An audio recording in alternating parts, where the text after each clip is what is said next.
Olá, família, tudo bem? Espero que sim. Meu nome é Tiago, sou terapeuta, filósofo, psicanalista, terapeuta cognitivo-comportamental, filósofo clínico. Hoje a gente vai começar nosso primeiro episódio do nosso podcast. Público-alvo são pessoas que se interessam pela adicção, adictos, codependentes, terapeutas, psicólogos e, no geral, quem por algum motivo se interessa por essa área. Hoje estou recebendo meu colega terapeuta Daniel João e a gente vai ter um bate-papo produtivo para quem busca sair da adicção ativa, para quem quer uma qualidade de vida melhor em recuperação, para que codependentes possam conhecer um pouco melhor esse campo da adicção, dependência química, que é muito estigmatizado, sofremos muito preconceito, muita falta de informação, e tudo isso, de alguma maneira, atrapalha a recuperação daqueles que sofrem com uma doença que é física, mental, espiritual, que é progressiva, que é incurável, que é fatal e que, para que se viva em recuperação, é necessário que se trabalhe todos os dias. Então esse podcast visa, em primeiro lugar, ajudar aquele que ainda sofre, seja com a adicção ativa, seja com a codependência. Vamos lá? Companheiro Daniel João, se apresenta para a gente, por favor, companheiro. Olá, quero agradecer aí o meu amigo Tiago, o terapeuta Tiago Germer, pelo convite. Eu espero que esse papo ele seja produtivo e possa ajudar as pessoas que necessitam de uma mensagem de força, fé e esperança. Eu me chamo Daniel João, também sou terapeuta integral sistêmico e quero divulgar aqui, se possível, as minhas redes sociais, que é o @Daniel_Silva João. E no Facebook, Daniel da Silva João. Legal, companheiro. Companheiro, vamos começar nosso bate-papo. Eu vou te perguntar como que era a sua vida antes da recuperação, né? Como que eram seus comportamentos, sua relação com os outros. Primeiro essa Sim. parte externa, né? Sua relação com o trabalho, né? Sua relação com o mundo, né? Como você via o mundo, como você se comportava perante o mundo durante a sua adicção ativa. Legal, é muito proveitosa a sua pergunta. Eu me identifico assim como adicto desde pequeno. Apesar que é uma palavra que eu fui entender depois de uma certa idade e para mim era muito estranho. Eu sentia que eu não me encaixava, na verdade, em absolutamente nada. Eu tinha dificuldade em relacionamento com a família, relacionamento amoroso, dificuldade em lidar com as minhas próprias emoções e sentimentos. Parecia que tinha uma sensação de vazio, faltava algo. Eu precisava preencher isso de alguma forma, de alguma maneira. Então, eu era uma pessoa introvertida, uma pessoa fechada, uma pessoa que não se socializava. Eu não entendia porque às vezes tinha uma festa em família, em vez de estar na festa com os familiares, eu tinha vontade de ficar isolado, sozinho. Isso antes da adicção ativa? Antes da adicção ativa. Era o seu comportamento? Já era o meu comportamento. Certo. Baixa autoestima, complexo de inferioridade, justamente por sentir esse sentimento de inadequação. Me faltava alguma coisa. Eu não sabia exatamente o que era. Um vazio. Um vazio. Certo. E aí você foi vivendo, sentindo esse vazio, esse sentimento de inadequação, né? Muitas vezes timidez, né? Exatamente. E até que você conheceu a substância, né? Sim. Até chegar à substância que eu percorri vários caminhos para tentar preencher esse vazio que tinha dentro de mim. Então, como eu já era uma pessoa introvertida, eu já me apliquei desde muito cedo à leitura, ao estudo, lia livros, e era em busca de conhecimento. Se aquilo me preenchia de alguma forma, me gerava um prazer, para ser mais específico, eu ficava com aquilo. Só que eu fui percebendo que era uma coisa momentânea, transitória. Então, fui migrando de uma coisa para outra. Eu achava que o problema agora era um relacionamento Quando eu tivesse um relacionamento com alguém, aí eu ia ser feliz. Você já se identificava com um comportamento compulsivo, padrão de pensamento fixo nas coisas, mesmo antes da adicção? Sim, muito mesmo antes de saber que tinha adicção e chegar mesmo ao uso de drogas, eu já tinha esse comportamento porque eu não tinha equilíbrio, eu não sabia o que era equilíbrio, tudo era demais. Comer, eu comia compulsivamente, comia muito. Um refrigerante, por exemplo, eu tinha dificuldade, porque se eu deixasse eu tomava 2, chegava a tomar 2, 4 litros, isso já quando já era pequeno. O videogame, por exemplo, minha mãe tinha que intervir, porque se deixasse eu jogava o dia inteiro. Então, eu tinha um padrão que eu já via que já era diferente. É como se ligasse ali, desse um curto-circuito no meu cérebro, naquela área que é responsável pelo prazer. A partir do momento que algo me desse prazer, eu fechava naquilo. Eu não queria saber de uma outra coisa, eu já entrava numa visão de túnel. Certo. Então, daí para as drogas, foi assim, um passo que foi muito fácil, digamos assim. Vamos voltar, tentar fazer uma retrospectiva aí e pensar na primeira vez que você usou droga. Porque, assim, eu vejo a política de educação pública, né? Eu vejo pessoas querendo criar os filhos, né? Dizendo que a droga, ela é ruim, né? Sim. Que a droga, tudo bem, faz mal e tal, mas que a droga é uma coisa ruim, né? Então, como nosso intuito aqui é ajudar, né? A gente precisa trabalhar com a verdade, né? Qual foi a sensação que você teve ao usar droga pela primeira vez? Então, eu fiz uso de algumas drogas, mas eu posso dizer que a primeira droga que realmente eu usei, que é uma droga lícita, foi o álcool. Então, como eu tinha aquele sentimento de inadequação, timidez, dificuldade de me socializar e tudo mais, quando eu ingeria uma quantidade pequena até, que quando eu comecei eu não pensei que ia me tornar um adicto, eu nem queria, na verdade. Eu queria fazer o uso da substância e me beneficiar dela. Por quê? Como eu não me aceitava, aquela substância me ajudava a ficar mais desinibido, a me socializar, a ter coragem de tomar algumas atitudes que eu não tinha quando eu estava sem o uso daquela substância. Então, fora a mídia que tinha os comerciais, principalmente na época, dando aquela parte boa de relacionamento, de amigos, de sociabilização, então fez com que eu experimentasse no primeiro momento o álcool. E o que você sentiu? Aquele momento eu senti como se fosse, entre aspas, um momento mágico, né? Agora eu estava me tornando uma outra pessoa, só que eu fui desenvolvendo também a tolerância. Então, aquela primeira dose que eu tomava já não fazia mais efeito. Então, eu buscava aquilo, me dava aquela coragem, mas me dava também um vazio. E uma tristeza que vinha depois. Quando terminava aquela euforia. Exatamente. Da brisa, né? Vamos colocar assim, né? Exatamente. E você tocou num ponto que é fundamental. A diferença entre alegria e euforia. Euforia é uma coisa momentânea, efêmera, passageira. Do jeito que ela vem, aí depois tem um rebote. Aí bate aquela tristeza, uma depressão. Aí eu fui começando a perceber que eu ficava cada vez pior. Né? Isso acontece porque a ingestão de drogas, né? Ela mexe com todo o nosso aparato de recompensa cerebral, né? Então, assim, muitas vezes, todo aquele prazer que eu estou sentindo é produzido aí por exemplo, a dopamina, né? Que está elevada. Quando passa o efeito, né? A gente tem o chamado efeito rebote. Essa dopamina, ela não volta para aquilo que ela era. Ela volta mais para baixo, né? Entra um outro ator aí, que é o cortisol, né? E aí vem a depressão pós-uso, né? Vem aí toda uma situação de tristeza, de culpa, de remorso, né? E isso, né, provoca um ciclo vicioso, porque aí eu tô nessa tristeza, eu tô nessa angústia. Exatamente. E aí eu uso de novo para que isso passe.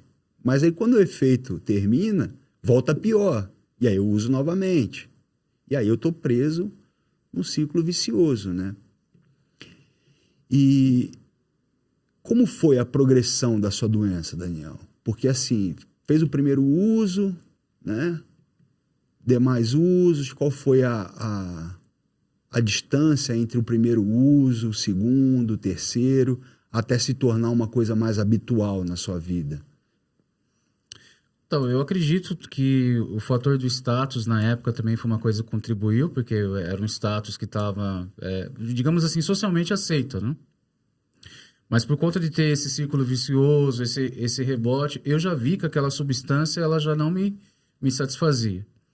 Então, uma das perguntas para saber se realmente uma pessoa é adicta ou não, se teve a necessidade, por exemplo, de usar uma outra substância para, né, curar aquela outra substância que eu havia usado. Em outras palavras, o álcool, por exemplo.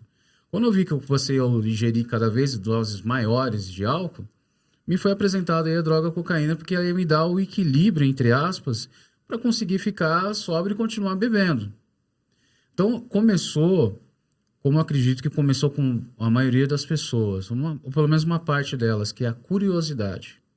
Hoje, a melhor arma que você tem para combater, no caso, o uso das drogas, é a informação. Quanto mais informação, mais conhecimento. Por isso que as escolas, os locais procuram investir nessa informação de que a droga ela tem uma parte que proporciona um prazer, uma euforia, mas ela é ruim.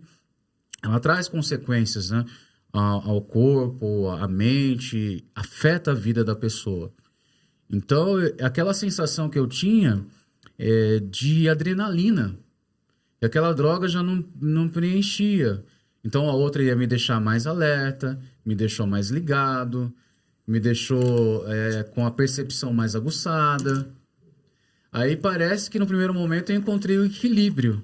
Era uma droga e a outra usada em conjunto. É o que a gente chama, né, no nosso ciclo ali de adictos em recuperação, de adicto cruzado, né?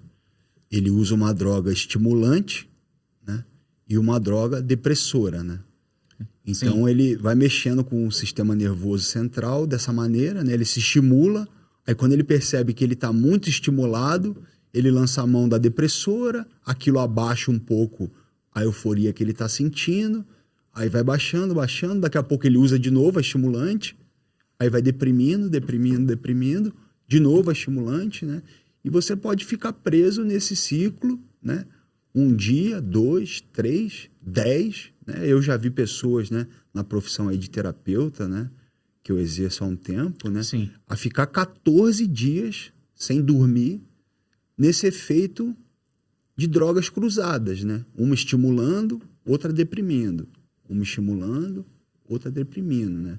Até que por algum fator externo, né, esse ciclo ele acaba. Ou porque faltou força, o corpo já não aguenta, a pessoa desmaia de Sim. cansaço, né? Ou muitas vezes o dinheiro acabam os recursos, né? Acabam-se as opções, né? E essa pessoa ela se vê obrigada, né, a retornar ou para casa ou para algum outro lugar, né, sob o forte efeito de fissura, né, que a droga agora está faltando, né, e nesse estado a pessoa vai conseguir ali deitar na sua cama e desmaiar, né, e não sabe se vai acordar, né, viva no próximo dia, né, um estado de saúde mental preservado, se vai desenvolver uma esquizofrenia, né? Uma depressão profunda, uma bipolaridade, né? E quando provavelmente essa pessoa acorda, ela já acorda em abstinência, já louca para usar novamente, né? E você passou por isso, Daniel? Com certeza eu passei.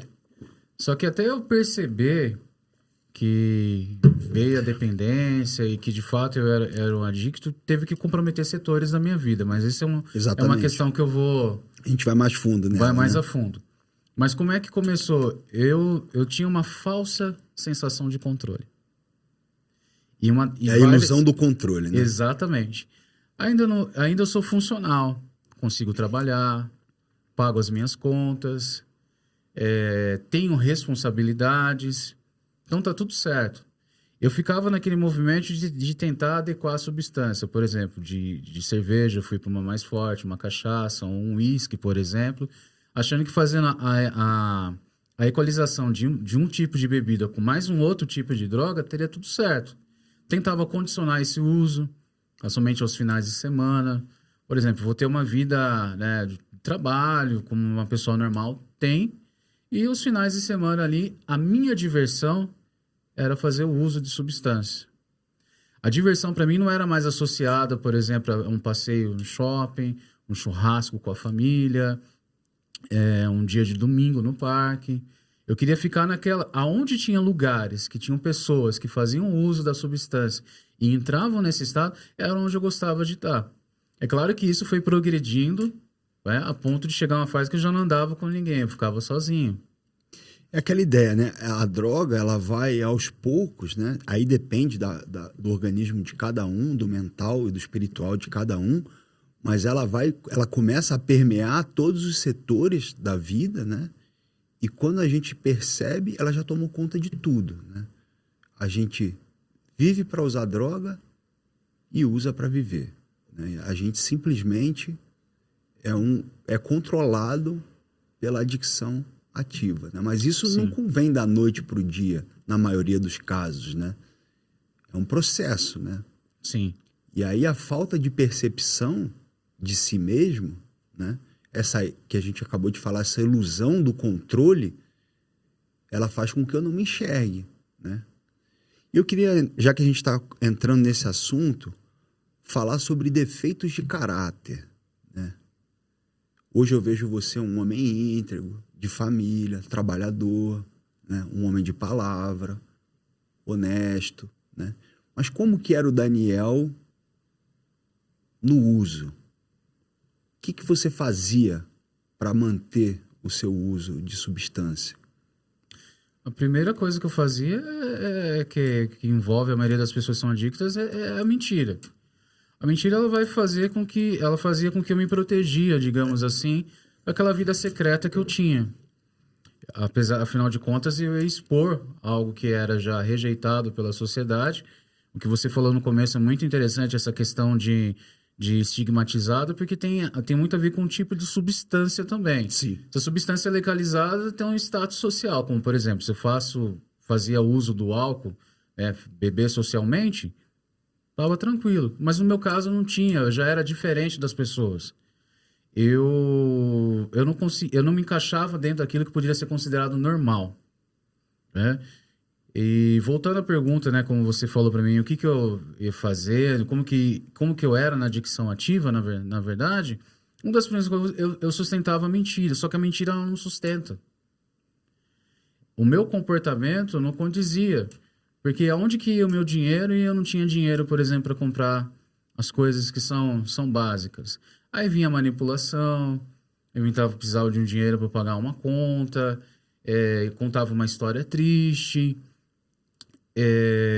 Quando eu era confrontado por alguém, porque já percebia que o meu comportamento já não estava de uma pessoa normal, eu dizia que não. Porque era relacionamento que eu não tinha, era dificuldade que eu estava tendo com a família, porque ainda eu tinha feito a famosa escolhas... negação, né? Exatamente. Porque assim, existe o que eu imagino e existe a realidade como a realidade é, né? Então, muitas vezes a realidade ela é muito dura para eu admitir. É complicado eu admitir que eu sou manipulador, que eu sou trapaceiro, que eu sou mentiroso. Então eu começo a negar, né? Nego o que está diante dos meus olhos. Nego que a minha vida perdeu o controle, né? E aí existem as modalidades de negação, né? Eu justifico. Ah, não, eu estou usando porque eu briguei com a minha mulher. Eu estou usando porque eu tenho um trauma de infância, né? Eu estou usando por causa dessa situação, meu chefe brigou comigo, eu não estou bem no trabalho. Ou eu estou usando porque eu estou muito feliz, eu quero ficar mais feliz, né? Uma justificação. Por exemplo, uma racionalização. Racionalização é aquele tipo de pensamento que parece lógico, né? Um pensamento com começo, meio e fim, só que ele não corresponde à realidade, né? Então, por exemplo, a pessoa começa a pensar, não, eu uso droga, mas amanhã eu vou trabalhar.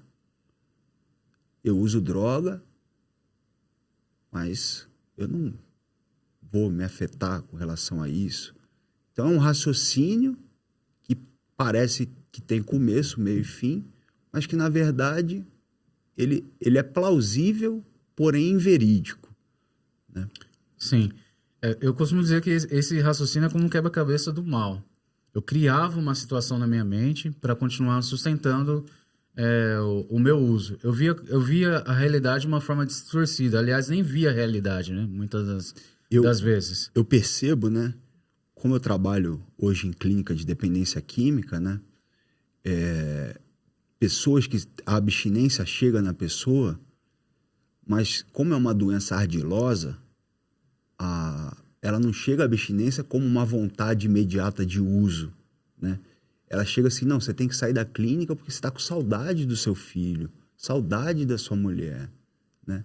Aí o que acontece? O que eu já vi inúmeras vezes acontecer, você explica, né? Você conversa com o paciente, né? Mas como eu trabalho, graças a Deus, numa clínica voluntária, né? A pessoa Sim. vai embora. E aí ela mata a saudade, né? Em 5 minutos. E aí? Vai fazer o quê? Né? Passa um dia, 2, vai usar droga. Porque, na verdade, é uma abstinência mascarada, mas a racionalização faz com que a pessoa monte esse quebra-cabeça, esse castelo de areia, né? Que não se sustenta, porque ele não tem base na realidade, né? Exatamente. É bom que você falou a respeito da clínica, que é, aliás, um local que você realiza o seu trabalho. Eu acompanho você também nas redes sociais. É um excelente trabalho, porque a comunidade terapêutica ela tem uma estrutura de uma micro-sociedade. Sim. Então, quando a pessoa ela passa por esse processo, na verdade, precisa desintoxicar, mas ela voltar o quê? Ao autocontrole. Sim. A pessoa ela se acostumou, durante o processo da adicção dela ativa com o uso de substâncias, a um padrão mental adictivo, o uso da substância. Sim. Eu costumo falar, Daniel, sem querer te cortar, que o dependente químico, ele não é só dependente químico, mas ele também é dependente financeiro, Sim. dependente emocional. Então, assim, existem várias dependências que levam à dependência química, né? Porque, já vamos falar de cara, né? O uso da substância entorpecente, ela não é a causa do problema. Ela é a consequência de uma inabilidade de lidar com a vida como a vida é. De assumir responsabilização, né? De assumir o protagonismo da sua própria vida, né? De controlar o que se pode controlar, que são os seus pensamentos, sentimentos, comportamento, abrir mão daquilo que não se pode controlar, como o passado, como o futuro, como certas situações, como controlar as pessoas, né? Então, isso tudo se mistura na mente do adicto, né? E ele acaba indo buscar um certo tipo de alívio, né? Na substância. Mas vamos voltar, né? Sim. Vamos voltar. Você estava falando de como a sua vida estava na progressão da doença. Continua desse ponto, companheiro. Quando, nessa época da progressão da doença, eu tinha ainda, né, um convívio com algumas pessoas que também faziam o uso das substâncias. Só que eu fui percebendo que eles conseguiam fazer o uso no final de semana e na segunda-feira já iam trabalhar e estava tudo bem. E eu não. Identifico. Eu não deixava de trabalhar, mas eu queria usar final de semana, já queria usar na segunda-feira. E ali, eu me convencendo que estava tudo bem para mim, porque ainda não estava me prejudicando financeiramente. Eu só olhava a questão do trabalho. Porque, querendo ou não, a droga naquele momento para mim, ela ajudava a mascarar as minhas emoções e os meus sentimentos. Me fazia fugir daquela realidade que eu queria ignorar. Como você comentou, a dificuldade que eu tinha de me aceitar, né, a autoaceitação, tinha uma alta versão de mim mesmo, e de aceitar a vida como ela é, e a inabilidade de lidar com os sentimentos, que faz parte da vida, os sentimentos bons ou ruins, etc. e tal, então fazia com que eu fosse me afundando cada vez mais. Então eu entrava naquele estado de depressão, a culpa, saía da culpa, fazia mais o uso da substância, também para não sentir o efeito da abstinência, mas para sair da realidade. Porque eu me tornava apático, eu me tornava indiferente, parecia que nada mais fazia sentido. Então, quando as pessoas começaram a perceber que o meu comportamento começou a mudar, aí que eu fazia mais uso, porque me dava uma falsa sensação de liberdade, de rebeldia, de diferente, enfim. Então, mais ou menos nesse caminho aí que eu fui me afundando, mas na época eu não fui percebendo. Tá. Existe uma divisão, né? Que é a perda do controle interno e a perda do controle externo, né? Interno, caracterizado por pensamentos, sentimentos e comportamentos. Externo, setores sociais da vida, como trabalho, financeiro, familiar, amoroso, religioso, lazer, né? E assim, quando que você percebeu que você tinha perdido o controle da sua vida? A questão interna minha já era conturbada.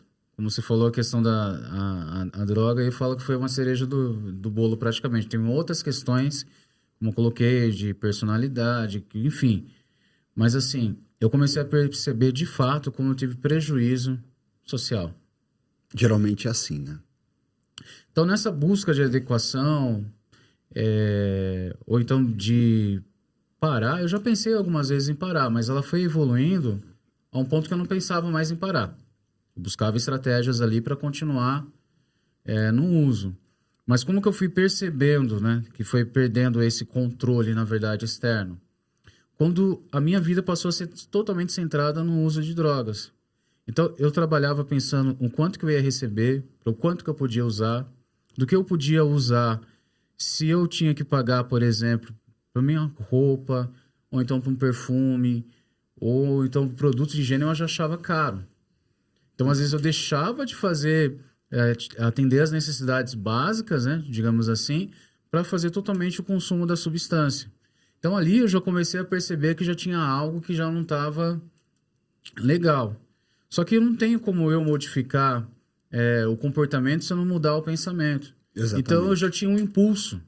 O impulso, eu não tinha aquela coisa de resistir, eu não vou usar. Não, eu tinha que usar. Cara, isso é tão importante que eu falo bastante nas minhas reuniões com os pacientes, que muitas vezes a gente se interna e treina durante ali 6, 9 meses para ganhar 10 segundos entre o primeiro pensamento e a ação. Porque esses 10 segundos, eles vão mudar minha vida. Né? Porque se vier aquele tipo de vontade de uso esmagadora e eu não tiver esses 10 segundos, eu vou no automático. Né? E eu falo de mim. Eu já fui buscar droga chorando. Totalmente. Me identifico. Totalmente contra a minha vontade. Né? Mas usei a primeira vez, passou. E aí continuei. Né? Abriu a compulsão. E aí... Então, esses 10 segundos, eles são muito importantes, né? São. Porque, como você falou aí, a compulsão eu não consigo parar.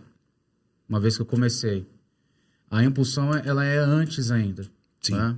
Você adquire técnicas, ferramentas, habilidades, como você exemplificou agora, esses 10 segundos antes de tomar qualquer ação. Porque eu entrei numa fase, quando eu vi, parece que o meu corpo já estava me levando. Sim. O ônibus eu já estava indo para lá, a rua eu já estava indo para lá, era totalmente movido, né, em função da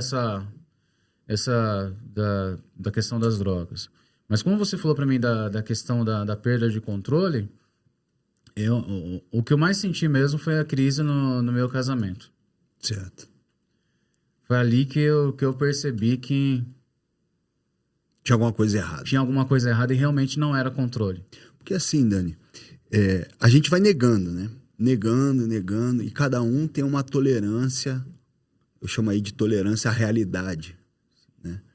Uns conseguem negar até certo ponto, outros um pouco mais ainda, e assim sucessivamente, né? Mas chega uma hora que fica evidente o que está acontecendo. Né? E não dá mais para negar, não dá mais para justificar, para transferir, para alienar, né? Então, assim, é a hora que cai o véu e que você percebe. Exato. E fala aquela frase: eu tenho um problema, né? Porque até que eu assuma que eu tenho um problema, é impossível solucionar, porque eu não tenho problema. Como que eu vou encontrar uma solução? E como foi para você esse momento crucial aí de perceber, não, realmente alguma coisa está errada? Ó, esse momento crucial foi, como eu falei, a questão do casamento já não dava certo, porque eu já comecei numa mentira, fazer o uso da substância, e acabei me separando, fui para casa da minha mãe. Aí aquela compulsão, ela aumentou ainda mais. Então passei a usar freneticamente, não tinha lugar, qualquer lugar era lugar para usar, e cada vez mais em doses maiores. E ficou um ponto que eu não conseguia mais esconder. Aliás, aquilo que eu tentei esconder durante um tempo se revelou da pior forma. Eu já não negava que eu tinha problema. Em vez de usar a questão da honestidade, que é um princípio espiritual ali que eu passei depois a viver em recuperação, eu usava a sinceridade. Sim. Então, às vezes, eu era sincero para não ter um confronto, porque já não adiantava negar. Explicar para o pessoal, né? Sim. A diferença entre honestidade e sinceridade, né? Eu vejo isso até nas salas de grupos de apoio, né? A pessoa, ela chega na hora da partilha dela, ela fala assim: eu traí minha mulher. Isso é sinceridade. Sim. Honestidade teria sido se ele não tivesse traído, né? O fato de eu cometer uma desonestidade e depois ser sincero ao falar que eu fui desonesto, não me faz ser honesto, né? Exatamente. Me faz ser sincero, né? E era o que eu fazia. Então, chegou um ponto que eu não comecei a negar, para tentar abafar aquela culpa que eu sentia, vergonha. Eu procurava ser sincero. A família já começou a perceber, olha, tenho problema com isso, não tô conseguindo mais lidar com isso. E a questão da adicção, eu tive que admitir. Eu tive que admitir que eu perdi o controle. Eu tive que admitir que eu perdi. E esse é um processo também que é muito doloroso. Só que é uma dor que hoje eu entendo menor do que aquela dor de continuar no uso. Essa é uma questão crucial. Eu trabalho isso muito com meus pacientes, que é o seguinte: usar droga da maneira que um adicto usa dói. Dói pelas consequências, dói porque já não se sente mais prazer, né? É uma necessidade animal. Sim. Né? É a doença querendo tomar conta de todo o seu ser. Então, usar droga dói. E parar de usar droga também dói. Só que eu costumo dizer o seguinte: a dor de usar droga não passa. Enquanto você usar, ela vai continuar lá. Mas a dor de parar, uma hora chega ao fim. Uma vida em recuperação não é uma vida dolorosa. Mas o começo do processo, né, a gente passa pelo que a gente chama, né, principalmente ali no primeiro passo da programação dos grupos de apoio, é a fase do luto, né? Que é quando realmente eu falo, não, eu perdi, né? Minha vida se tornou incontrolável, né? E eu não tenho mais poder sobre a droga nem a adicção. Sim. E essa questão que você falou do luto, né? Para quem vai estar assistindo possa entender, é interessante porque quando eu estava na adicção, ou quem está na adicção, ele passa a ter um relacionamento com a droga. É como se fosse literalmente um relacionamento. Casamento, né, cara? Um casamento, perfeito. E nesse casamento eu me relacionava com a substância e usava pessoas. Então, naquela manipulação, o que eu tinha de vantagem, eu conseguia, para conseguir mais a droga e um relacionamento, era o que fazia, entre aspas, eu me sentir vivo. Então, assim, chegou um ponto que progrediu, que eu já não sentia prazer, eu perdi o controle, eu tive que falar com a minha família, que ainda estava próxima e sabia do problema, e pedir ajuda. Falou, gente, ó, não estou conseguindo. E aí a gente chega no primeiro ponto, né? Tá manifestado aí o real desejo de parar, né? quando você fala, eu não quero mais essa vida para mim, né? Então, o primeiro passo. E o segundo passo, preciso de ajuda, porque sozinho ninguém consegue.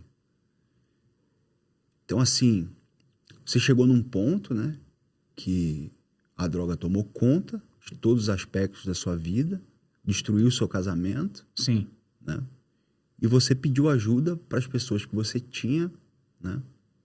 E aí, qual foi a sequência dos fatos?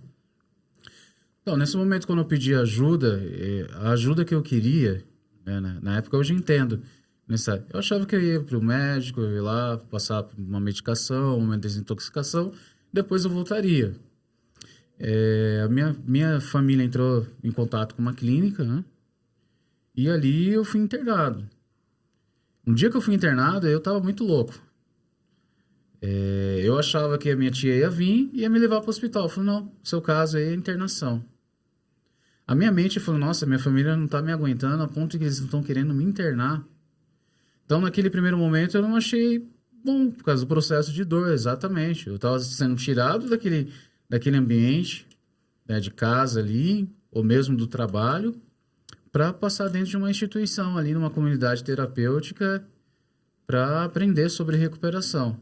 Claro que eu não via assim, eu via, nossa, minha vida chegou nesse ponto, que agora eu vou ter que ser internado, cara. E como foi para você os primeiros 15 dias ali? Você lembra ainda? Olha, os primeiros dias para mim foi um choque, na verdade. Eu pensava, eu falei, meu, o que eu tô fazendo da minha vida? Eu tive que chegar até aqui. Eu sabia já que pelo caminho que eu estava indo, ou ter uma sequela, morte, era questão de pouco tempo. Que eu mesmo já não estava aguentando. Chega uma hora que o organismo ele já não aguenta.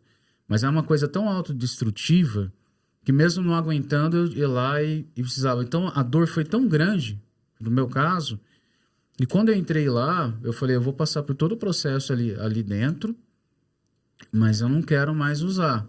Só que minha mente estava muito confusa. Eu ainda tinha muitos pensamentos de fora. Eu queria sair, como você falou no começo da clínica, não, agora eu vou lá resolver a minha vida, vou resolver a questão do trabalho, vou resolver a questão aí do se o divórcio vai voltar ao casamento. Então, na verdade, era abstinência disfarçada nesses primeiros dias que eu tive. Cheguei a sonhar algumas vezes também com o uso da substância. E nesses dias o medo vinha muito grande dentro de mim. Falei, pô, se eu precisei ser internado, como que vai ser agora fora? Será que eu vou ter condição de voltar para a sociedade, me manter ainda em recuperação longe das drogas ou vou ter que ficar institucionalizado? Então, quando eu cheguei meio desesperançado. Eu não queria voltar. Eu não queria sair para retornar para o convívio social. Eu queria ficar lá dentro, porque eu não tinha mais perspectiva nenhuma, não tinha esperança mais de vida, não tinha propósito nenhum, nem sonho tinha mais. E um homem sem sonho está morto, né? Literalmente morto. E aí, o Daniel, você falou uma coisa aí nessa sua fala, que é uma coisa que eu insisto bastante também com meus pacientes, que é a questão de aceitar o processo, né? Porque como a adicção é uma doença que não tem cura, né? O que a gente percebe com a prática são as pessoas buscando de alguma maneira um atalho, uma fórmula mágica, né? Então a pessoa muitas vezes muda de religião, muda de lugar, muda de casamento, né? Achando que ao apertar esse botão mágico, aqueles problemas vão estar resolvidos, né? Então ela não se dispõe a viver o processo, que é um processo, como você mesmo disse, doloroso. Né? Fala um pouco para mim do seu processo, como foi o seu processo? Nesse processo, durante uns 15 dias, aí, não tive nenhum contato com a minha família, nem com o ambiente externo, e é importante. Então, eu não sabia como que ia estar, se ia voltar, ia ter trabalho, se ia ter que recomeçar. Eu tinha muito medo, assim, na questão de recomeçar, né? Mas como eu já havia tentado várias coisas e não tinha funcionado, já tinha tentado outras religiões, já tinha tentado um casamento que também foi fracassado, e Falei, eu vou tentar algo diferente, algo novo, né? Só que, claro, no primeiro momento eu tinha uma reserva, ainda assim ia funcionar ou não. Dentro daquela instituição, eu conheci ali o programa de NA e comecei a entender um pouco melhor da doença. Então, para mim, nesse processo, mesmo com a dor, saber que eu tinha uma doença foi um alívio. Porque, só fazendo um esclarecimento, né? O comum é as pessoas falarem que o adicto, ele não tem vergonha na cara, ele é safado, ele é pilantra, que ele não tem fé, né? E as pessoas não conseguem perceber que a adicção ela é uma doença, né? Que existe o processo de recuperação, né? É o que a programação ela nos ensina, né? Eu não sou responsável, não sou culpado por ter uma doença, mas eu sou responsável pela minha recuperação, né? Exatamente. E esse modelo moral que eu fui criado, né, na religião cristã e tudo mais, era uma questão, não. Fui eu lá e escolhi, entendeu? Violar uma norma social, escolhi colocar em risco a minha vida, a minha saúde. Então, por isso eu sou culpado. Então, essa questão, muitas vezes é visto dessa forma. Como você falou, na sociedade, ou às vezes num atendimento de algum hospital, alguma coisa, apanhou, foi assaltado, ou foi violentado, mas quem que mandou também escolher usar drogas? Mas hoje a gente tem uma visão mais assertiva do caso, que se trata, na verdade, de uma doença, né? Uma Sim. doença que vamos ser sinceros, humilha bastante. É fatal, mas antes de matá-lo, humilha, né? Humilha bastante. Para chegar num lugar de recuperação, eu tive que admitir a derrota depois que eu cheguei no fundo de poço. Sim. Então, ela humilhou completamente.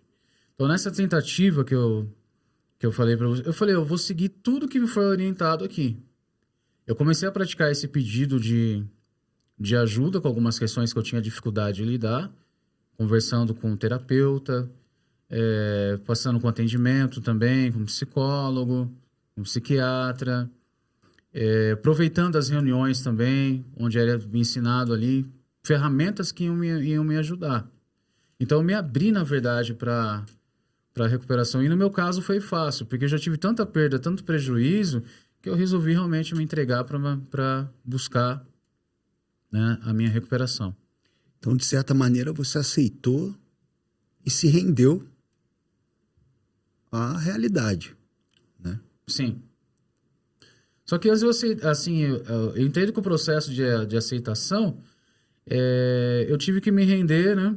Eu tive a mente aberta também para tentar uma nova maneira de viver e foi sendo trabalhadas as minhas emoções ali. Eu vi que eu tinha um pensamento no dia, aí no final do dia já era uma outro oscilação, pensamento, né? uma oscilação muito grande. É comum dentro de uma CT a gente perceber essa oscilação, né?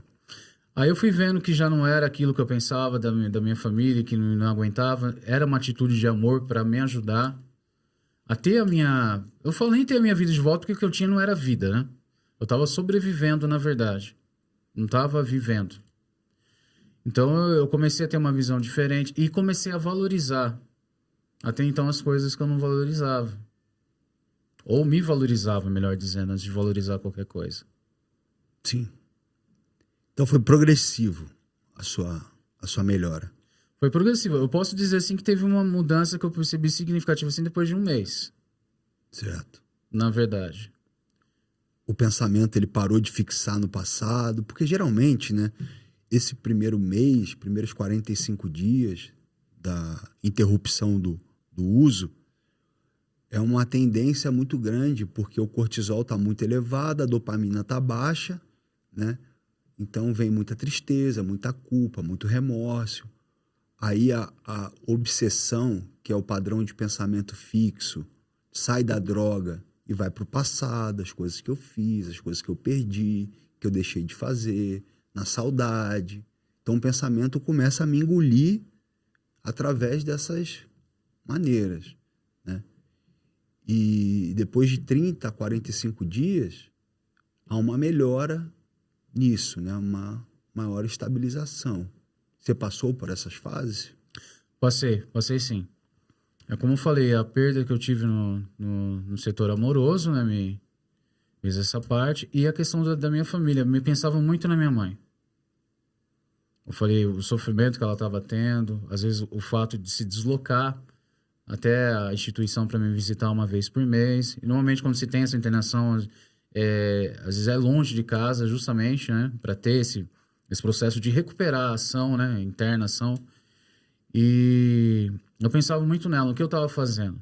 Porque eu não estava só fazendo comigo. Porque na minha doença, na adicção ativa, eu achava que eu fazia da minha vida era um problema meu. Sim. E quando eu fazia mal era só para mim. Sim. Minha mãe não tinha que ficar triste, minha mãe não tinha que chorar, minha mãe não tinha que se preocupar. Era egoísmo, na verdade, pensar dessa maneira. Eu vejo muita gente que fala assim, não, eu nunca roubei ninguém, né? Eu nunca fiz mal para os outros, eu só fazia mal para mim. Né? Mas será que você não está roubando os sonhos dos seus pais, do seu cônjuge, dos seus filhos? Com certeza. Você não está prejudicando emocionalmente as pessoas que te cercam, que esperam uma posição sua, né? E você simplesmente não corresponde, né? Então existem outras formas de roubo, né? Outras formas de você fazer mal à pessoa que não fisicamente, né? Mas a questão psicológica, emocional, né? Tem. Exatamente isso mesmo. E foi essa percepção que eu comecei a ter quando eu estava lá dentro, pela reação da minha família. Porque eles tentando conversa comigo, eles procuravam com que eu não me preocupasse com o que estava lá fora, estava sendo cuidado, era aproveitar aquele momento.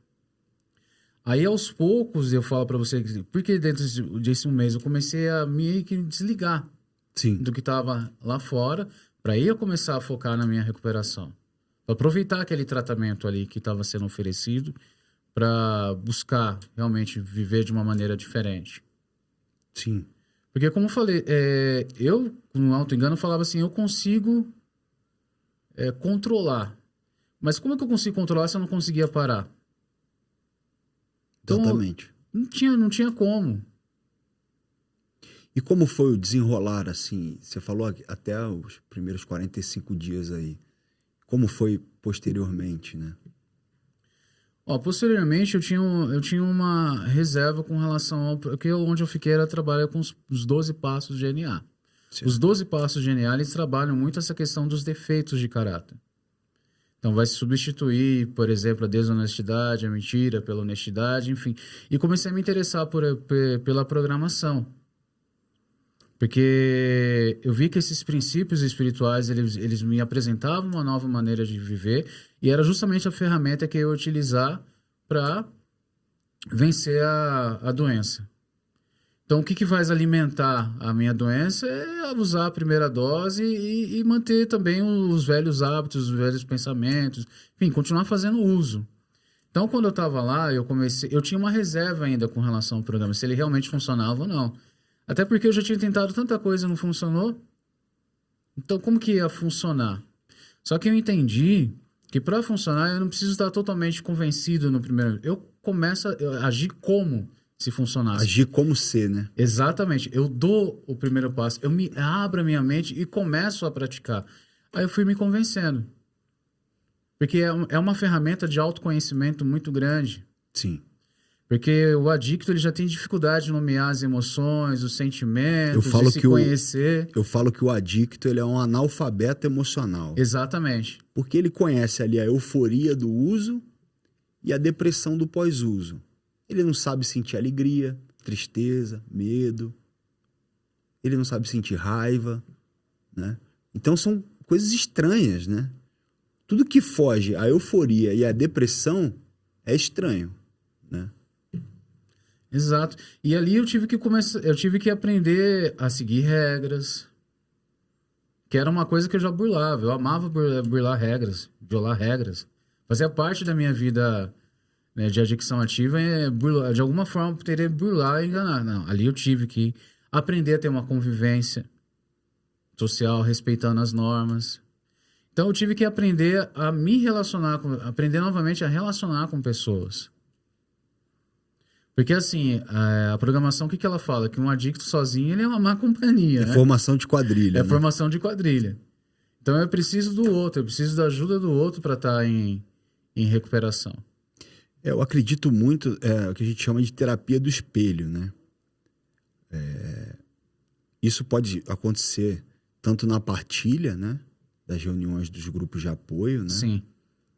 Ou numa comunidade terapêutica, né? Então, quando eu começo a ver tanto a doença quanto a recuperação no outro, porque é um programa que funciona por identificação, né? Eu começo a me identificar no outro. Então, ao me relacionar com as pessoas e com os comportamentos dela, eu começo a localizar os meus, né? Então, quando eu vejo a pessoa impulsiva, eu falo, hoje em dia eu falo, né? Eu era exatamente dessa maneira. Como que tá isso em mim hoje? Então eu olho para mim, né? Olhar para o outro me faz me enxergar, né? A identificação. E esse processo de identificação é algo muito forte, porque lá eu conheci profissionais que tinham a mesma doença que eu, mas conseguiam viver em recuperação.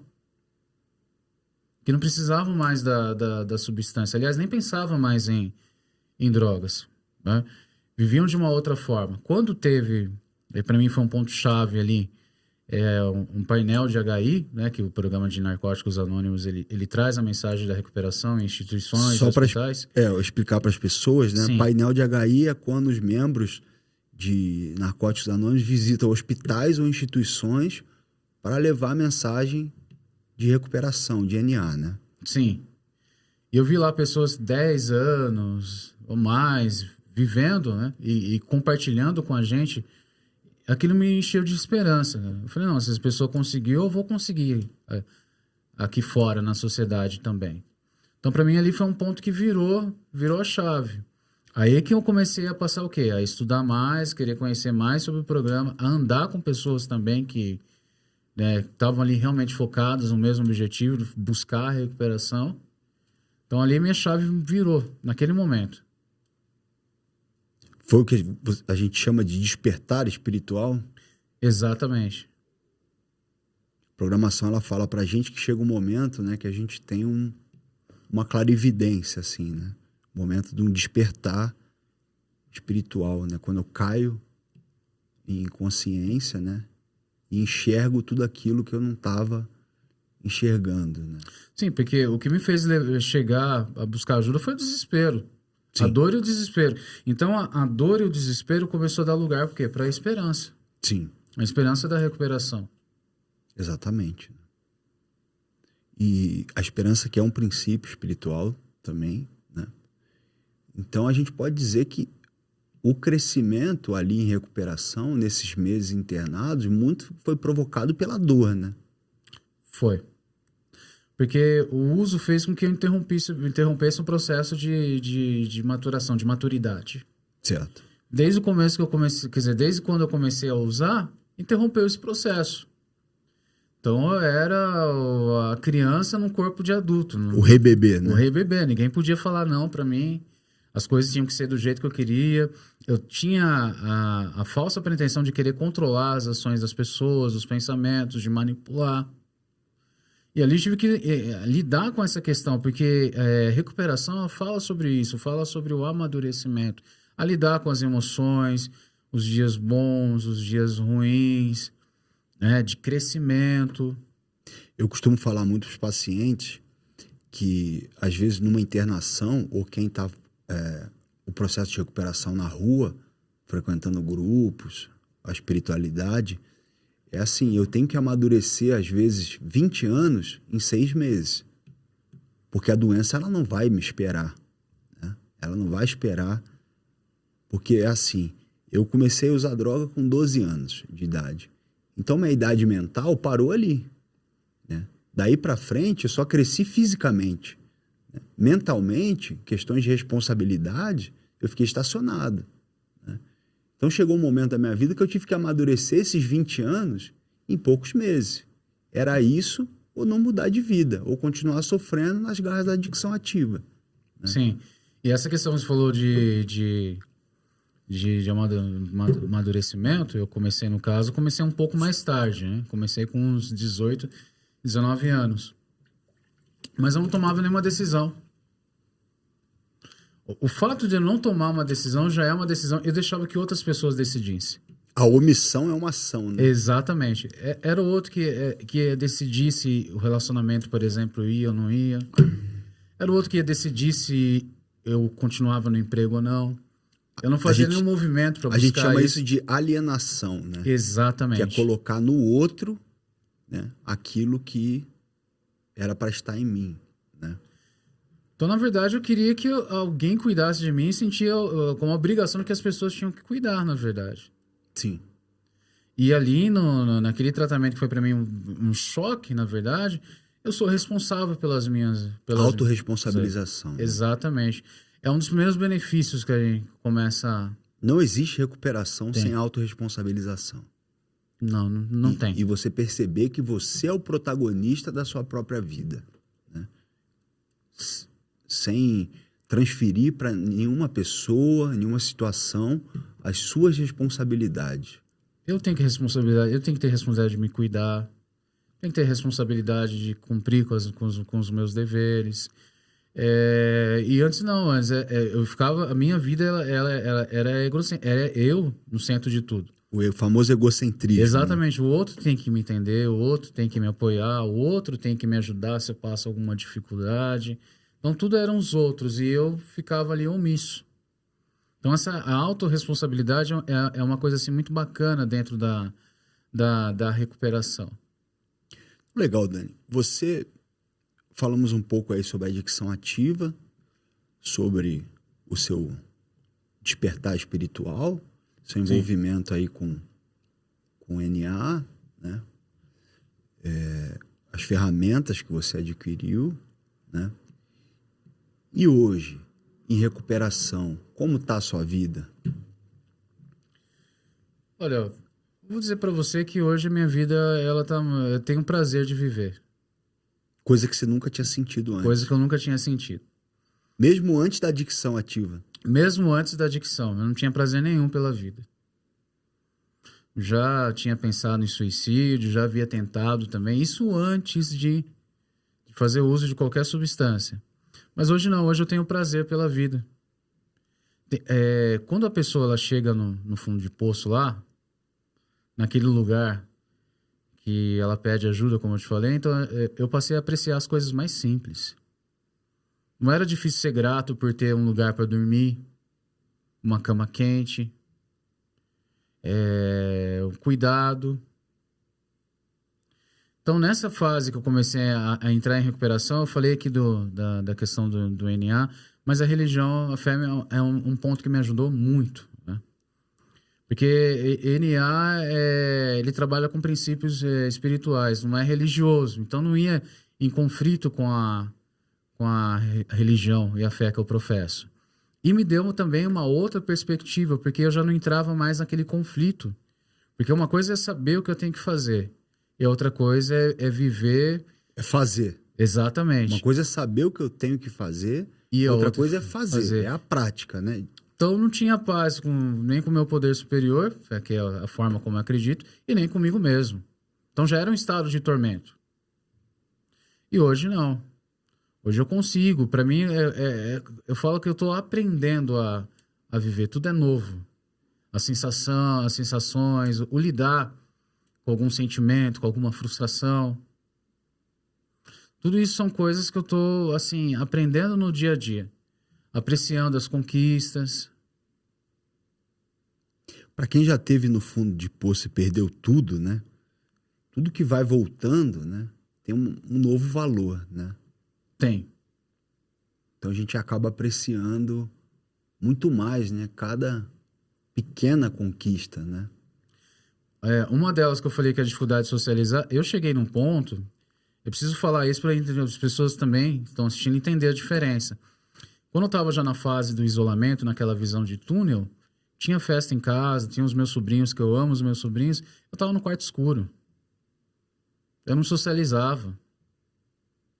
Eu ficava naquele tormento. Hoje, por exemplo, eu brinco com os meus sobrinhos, levo no parque, cuido deles também quando tem necessidade. Hoje eu desfruto da companhia das pessoas que eu amo e das pessoas que são importantes. E o melhor, eu desfruto da minha própria companhia. Exatamente. Eu fui aprendendo a gostar de mim.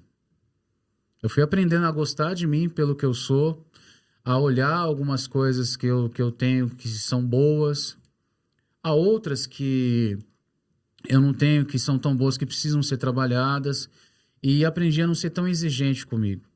Então, eu ser tão exigente comigo é que fez muitas vezes eu me afundar e me tornava, às vezes, uma pessoa difícil de conviver até com quem estava à minha volta. É aquele defeito do perfeccionismo, né? Perfeito, exatamente. Muitas vezes, eu falo para os pacientes e falo para mim mesmo, né? Porque quando eu falo, eu sou o primeiro a ouvir, né? Então, tudo aquilo que eu falo serve para mim, né? Muitas vezes, o feito é melhor que o perfeito, né? Às vezes, eu não tô com força para ir na academia treinar 2 horas, mas eu começo a levantar o peso e consigo ali 40 minutos. Para quem não ia, tá ótimo. Exato. Né? Então eu fiz. Não foi perfeito, mas está feito. Então ótimo, né? Aquela ideia, né? Fazer do jeito que dá. Exatamente, fazer do jeito que dá. Porque no outro padrão era muito comparar. Uhum. E geralmente eu ia me comparar aos altos padrões, por exemplo. Sim. Hoje eu pratico uma atividade física, um esporte, uma bicicleta, né, uma pedalar, que eu gosto pra caramba. Eu já ia me comparar com aquele que já pedalava 400, 500 km e já entrava no estado de insatisfação. Sim. Então, hoje, assim, como você falou, é fazer do jeito que dá e apreciar, incentivar as conquistas também, né? Sim. E comecei a fazer isso, comecei a dar os primeiros passos, a me esforçar mesmo quando eu não tinha vontade. Eu fui associando, por exemplo. Tem dias que eu não tenho vontade de trabalhar, mas eu preciso me levantar e trabalhar. Eu tenho as contas, eu tenho necessidades, eu tenho hoje, o que eu falo, um compromisso com a minha recuperação. Eu tenho um compromisso comigo. De, às vezes não estar motivado, não ter vontade, mas fazer o que eu preciso fazer para continuar em recuperação. Exatamente. E o que você pode falar para mim sobre a manutenção da sua recuperação? Porque você foi internado. Muitas vezes as pessoas acham, saiu da internação, eu estou curado. A gente sabe que a doença não tem cura, né? Então, o que você orienta as pessoas, como terapeuta, né, a fazerem, seja saindo de uma internação ou quem está tentando parar através de grupos de apoio ou com psicologia, psiquiatra, né? O que você... Olha, uma coisa que ajuda muito é a questão de criar uma rotina. Uma rotina saudável. Uma rotina que vai fazer com que a pessoa possa ocupar o tempo dela com tudo aquilo que ela precisa. Evitar a ociosidade, né? Exatamente. A rotina tem um horário para levantar, um horário para fazer as refeições, algumas atividades que ocupem, que alimentam o espírito, a mente, o corpo, por exemplo, o autocuidado. Então, esse é um dos pontos que vai ajudar bastante para quem está aí buscando parar com o uso e para quem quer continuar vivendo em recuperação. É você se conhecer os sinais de aviso, que é o momento que você tem e precisa pedir ajuda, criar sua rede de apoio com pessoas em volta ali que conheçam também esses sinais. Eu, por exemplo, tenho pessoas que conhecem os sinais que eu tenho, que sabem exatamente o que fazer caso eu tenha algum problema. Eu já instruí essas pessoas e já orientei o que elas precisam fazer caso eu tenha algum problema. Então, você ter pessoas em que você possa contar com a sua recuperação e você também instruir essas pessoas naquilo que elas devem fazer, no que você precisa, para poder te ajudar, né, numa dificuldade que você tiver. O apadrinhamento, por exemplo, é uma ferramenta muito boa. O apadrinhamento acontece ali no cenário dos grupos de apoio. Isso. Né? Uma pessoa que você pode contar, que você tem um número, né, que ela vai estar disponível. É uma pessoa mais experiente, né, que já passou as situações que você está enfrentando agora. Né? Exatamente. Um terapeuta também. Eu fiz um tratamento também com terapia que me ajudou demais a me conhecer, a conhecer, como eu já disse aqui, as ferramentas para viver em recuperação. No caso da pessoa, também procurar uma ajuda médica, se for o caso. Então, assim, hoje tem vários meios, digamos assim, para quem quer realmente viver em recuperação.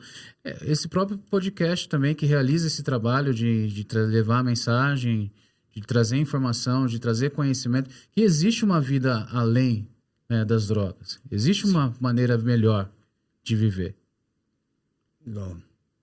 Eu queria te agradecer por ter aceitado o meu convite, por fazer parte do meu primeiro podcast, né? Espero que o público tenha gostado. Deixe uma mensagem de força, fé e esperança para quem está em casa, para aquele adicto que ainda sofre, que nesse momento agora está trocando suas vestes, sua comida, seu celular por uma droga fria e depressiva, para quem está sem esperança. Uma mensagem para essas pessoas que um dia foram eu e você, né?